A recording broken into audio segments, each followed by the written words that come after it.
Saint-Chély-d'Apcher. Un train de fret sort de l'usine ArcelorMittal et se dirige en direction de la gare. ArcelorMittal, c'est le premier producteur d'acier au monde. La SNCF alimente cette usine 2 fois par jour, en rouleaux de tôle. Ces rouleaux de tôle, pesant presque 40 tonnes chacun, ne peuvent être transportés que un par un sur camion. C'est pourquoi le train, via la SNCF, a su tirer son épingle du jeu pour maintenir cette charge de trafic. Ces rouleaux, appelés coils, servent à la fabrication de moteurs électriques, notamment ceux servant à alimenter les accessoires sur les voitures.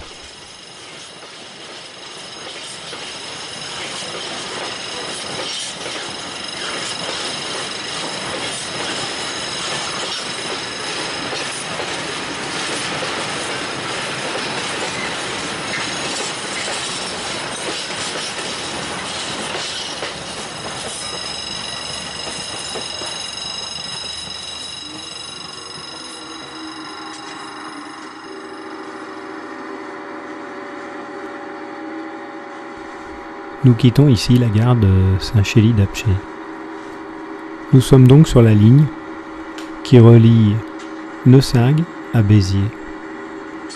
Saint-Chély-d'Apcher se trouve à 55 km de Neussargues.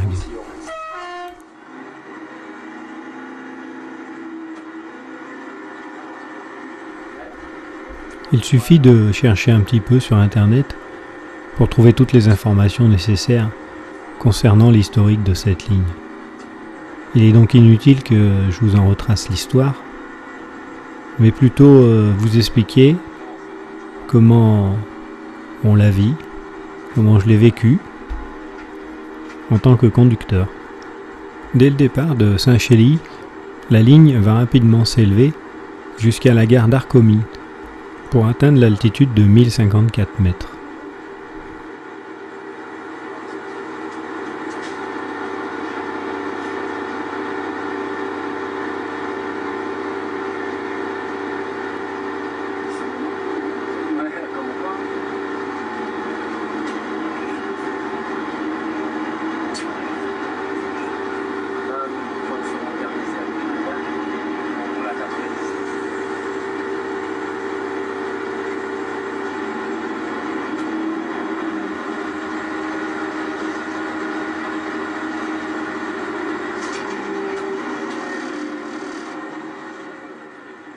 Je n'aurais pas beaucoup d'opposants si je disais que cette ligne était l'une des plus difficiles de France.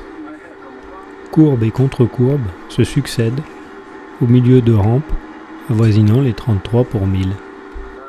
Sans cette charge de marchandises, la ligne aurait certainement déjà fermé.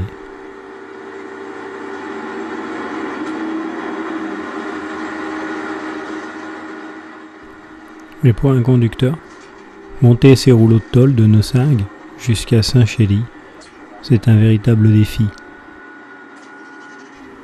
Partis de Fos-sur-Mer, les rouleaux arrivent dans la nuit en gare de Clermont-Ferrand. Et c'est à partir de là que les difficultés vont réellement commencer. Le convoi va passer par les gares de Arvan, Massiac, pour arriver à Neussargues. Arrivé à Neussargues, le convoi sera coupé en deux, allégé, pour pouvoir affronter la plus terrible rampe du parcours, une rampe de 33 pour 1000, dans une courbe pour franchir le tunnel du Malais. Un train, appelé l'Aubrac, assure une relation, un aller-retour, une fois par jour, entre Béziers et Clermont-Ferrand, avec un changement à Neussargues.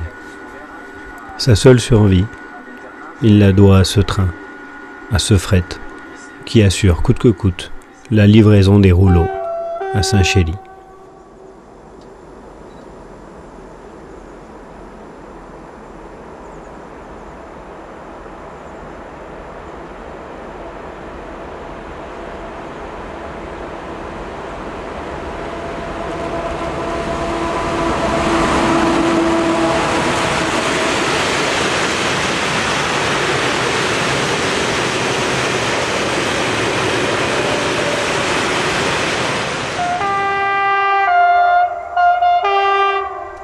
Ici, à l'époque où l'Aubrac était encore assuré en rame tractée.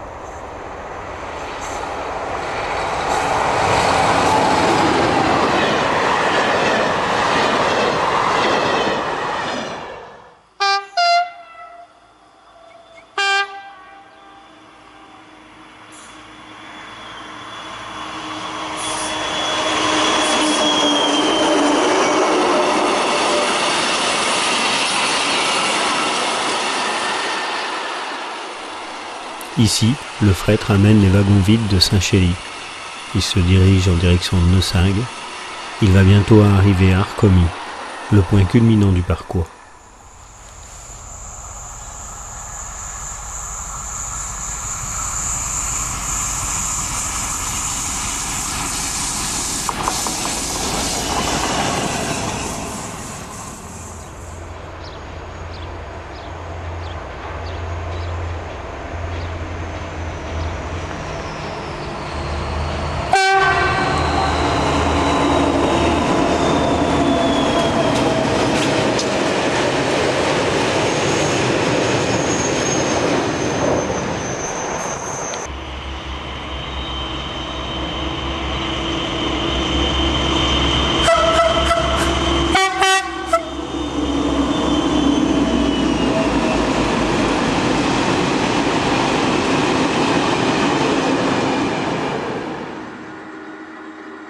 Arrivé à Neusingue, le train va alléger son chargement. Seulement 410 tonnes sont admissibles par unité de 67,4. En général, les 67 000 sont mises en UM, donc on peut tirer 800 tonnes pour franchir la terrible rampe de 33 pour 1000 jusqu'à la gare de Talisa. Si le rail est gras, que les conditions climatiques vont être difficiles, il n'est pas rare qu'on fasse enlever un wagon ou deux de plus pour assurer l'ascension. C'est à Neusingue également qu'on récupère un agent second, un agent de manœuvre qui va nous assister dans la tâche. À l'époque, parti de Clermont-Ferrand vers 5 h du matin, on arrivait à Neusingue aux alentours des 8 h.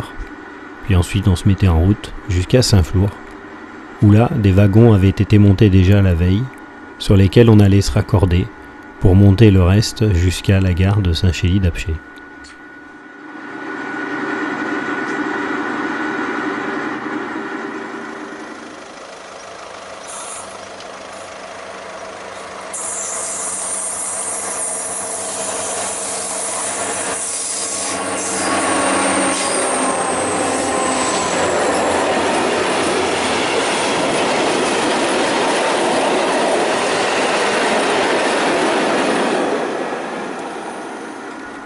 En effet, au-delà de Talisa, la rampe était plus clémente et on pouvait tracter presque le double du chargement.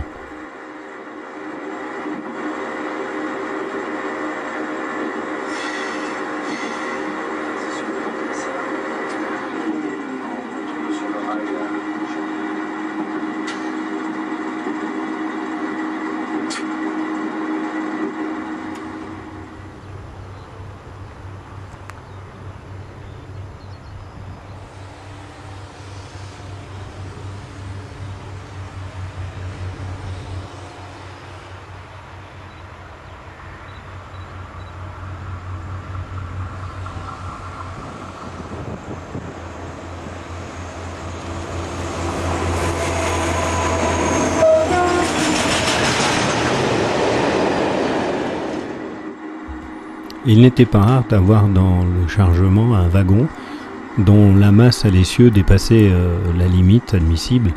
On appelait ça les wagons en charge D, et à ce moment-là, la vitesse du train était limitée à 30 km/h entre Talisa et Loubarès. Autant dire qu'on avait le temps d'admirer le paysage.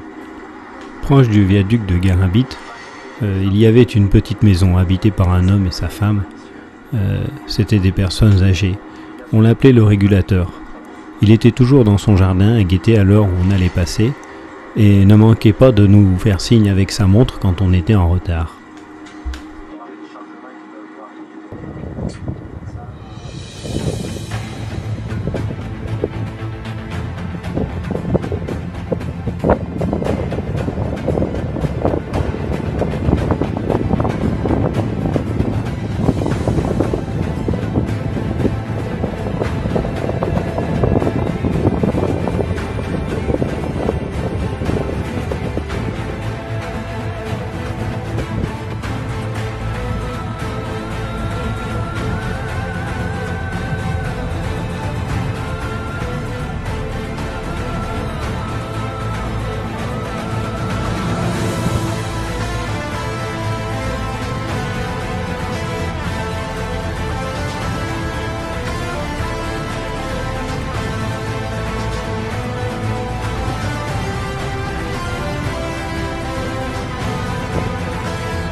Pour le conducteur, franchir le viaduc de Garabit, c'est toujours un moment unique.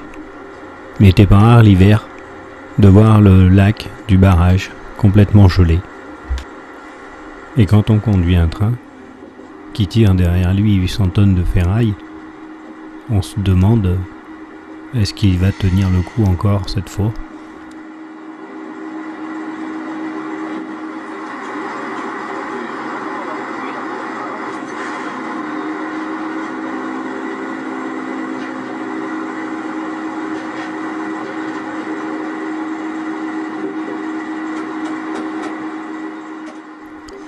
Le but de tous les conducteurs qui ont conduit ou qui conduisent encore ce train, c'est d'arriver au bout.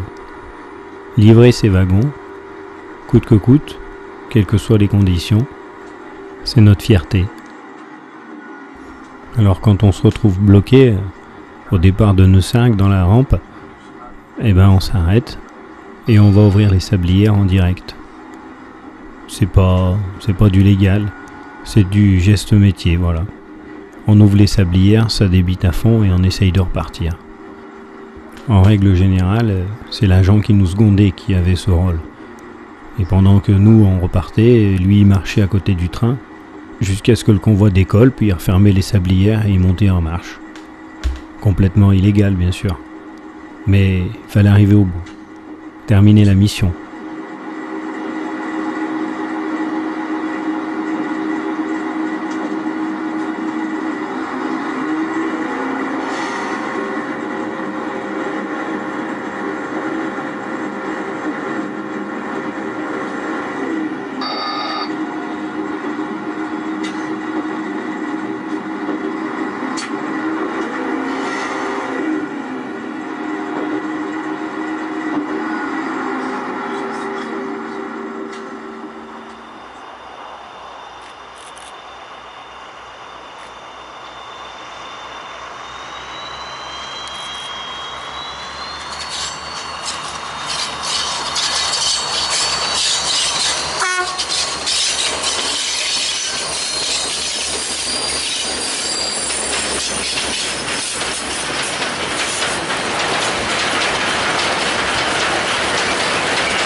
Cette ligne a tout subi.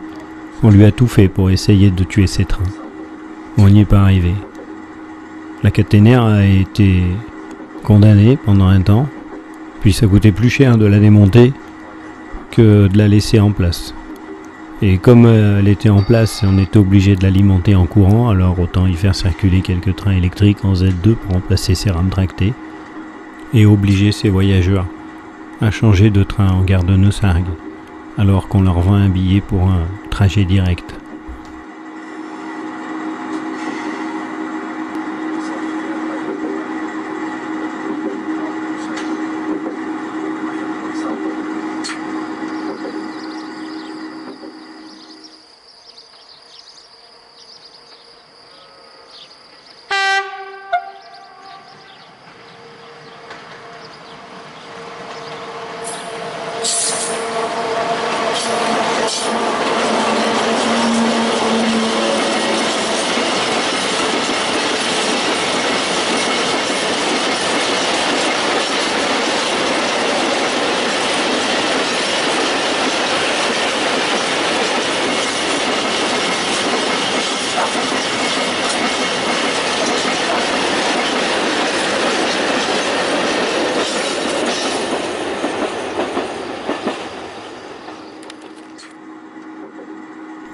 Quand on arrive à Saint-Chély, il est un peu plus de 10 heures.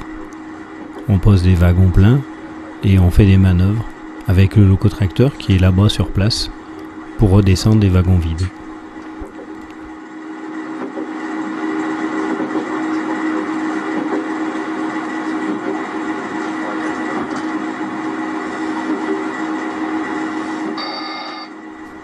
Voilà la grande gare de Saint-Flour, qui n'est plus que l'ombre d'elle-même maintenant.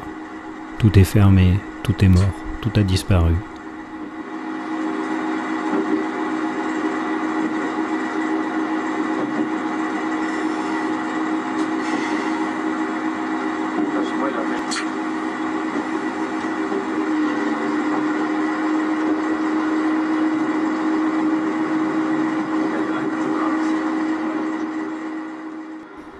Il arrivait parfois qu'on ne parvienne pas à monter jusqu'à Saint-Chély dans la dernière rampe.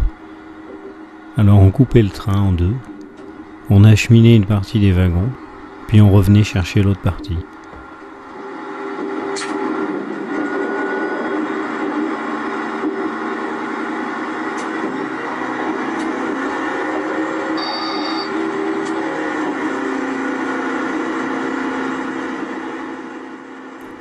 Dès qu'on apercevait les piquets de clôture en pierre, on savait qu'on avait pénétré en Lozère. Arrivé en haut sur les plateaux, c'étaient des grands espaces de calme et de solitude. Il se dégage de cette ligne quelque chose de très beau, de magique, presque de mystique.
À chaque courbe se dévoile une curiosité locale.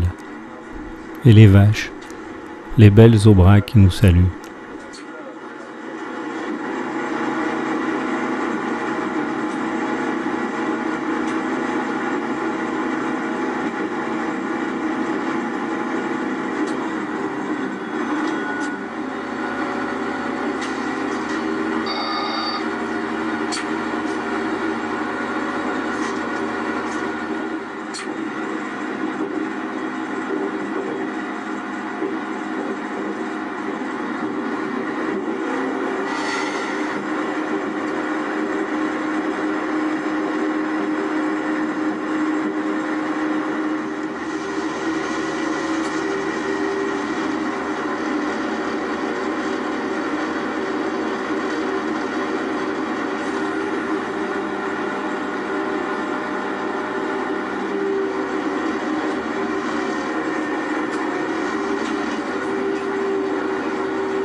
Voilà un TIV-30 pour signaler une zone de la montagne qui a glissé.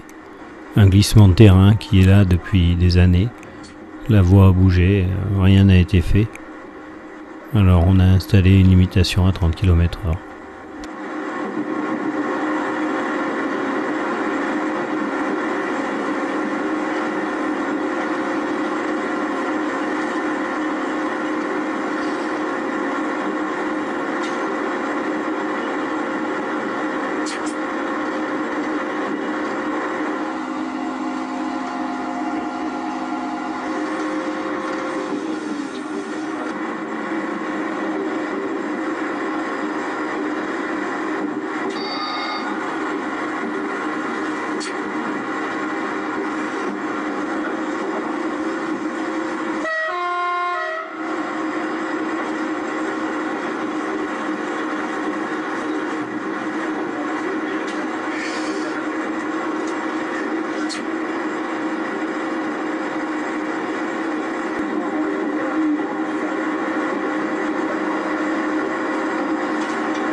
Nous voilà bientôt arrivés à Thalisa, sur ce grand plateau, ce point qui marque la délivrance pour les convois qui montent de Neusague.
Nous abordons ici la dernière descente avant Neusague. Il est midi passé, la mission est accomplie. Aujourd'hui, ces horaires et cette façon de faire ne sont plus les mêmes. Il y a 2 livraisons par jour pour l'usine de Saint-Chély.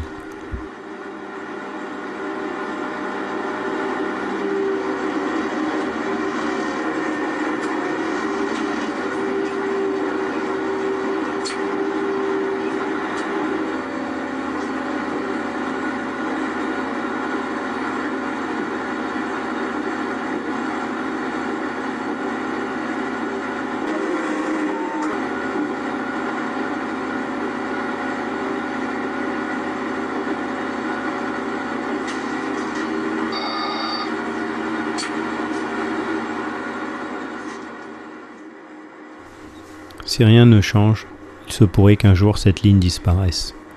Seuls les 67 400 sont aptes à tirer ces wagons sur cette ligne.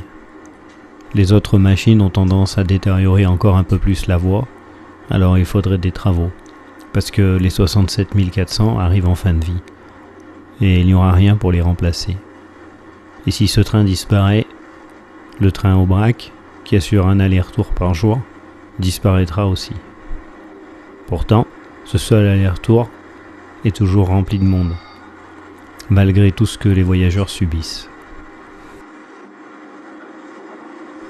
Si cette ligne disparaissait, ce serait dramatique pour la ville de Saint-Chély, pour l'usine, mais aussi pour le patrimoine du pays.